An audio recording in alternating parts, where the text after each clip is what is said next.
पाणी powered by Nature Care फर्टिलायझर्सचे green harvest special दर्जेदार सेंद्रिय खत। पुणे जिल्ह्यातल्या शेतकऱ्यांना शासनाकडून 26 कोटी 92 लाख रुपयांची नुकसान भरपाई मंजूर झाली आहे।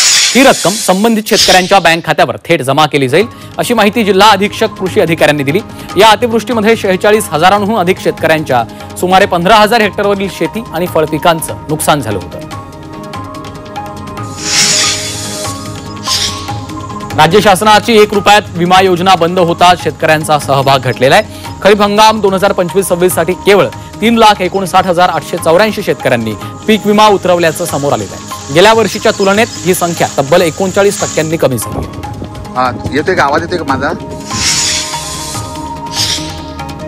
वाशिममध्ये पीक विमा योजनेकडे शेतकऱ्यांनी पाठ फिरवली। या योजनेसाठी 31 जुलै ही शेवटची तारीख निश्चित केली होती। मात्र योजनेला शेतकऱ्यांचा प्रतिसाद न मिळाल्यामुळे पीक विमा काढण्यास 14 ऑगस्ट पर्यंत मुदतवाढ देण्यात आली आहे। त्यामुळे शेतकऱ्यांना योजनेचा लाभ घेण्याचं आवाहन केलं आहे।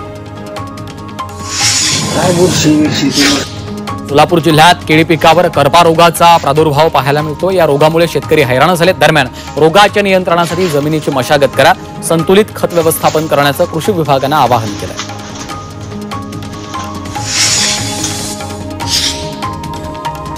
यवतमाळ जिल्ह्यातील कळंब राळेगाव परिसरात अद्याप पुरेसा पाऊस न झाल्यामुळे पिकांच्या वाढीवर परिणाम झालाय।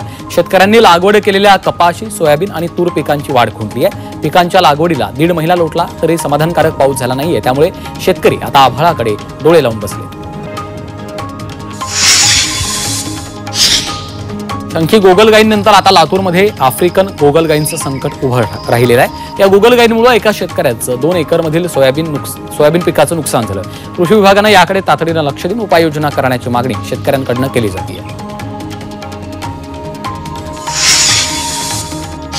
धुळे जिल्ह्यात खरीप हंगामात कापसाचा पेरा घटला असून शेतकरी आता मका पिकाकडे वळले।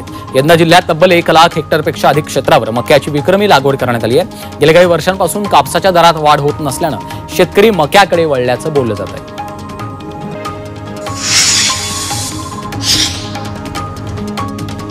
खरीप हंगामात सोयाबीन पिकाला शेतकरी अधिक पसंती देत असतात। मात्र यंदा पावसानं मोठ्या प्रमाणात उघडीप दिल्यामुळे परभणीत सोयाबीनवर पानं खाणाऱ्या अळीचा प्रादुर्भाव झाला। त्यामुळे शेतकऱ्यांना फवारणी करावी लागत असून कीटकनाशकांचा अधिकचा भुर्दंड शेतकऱ्यांना बसतोय।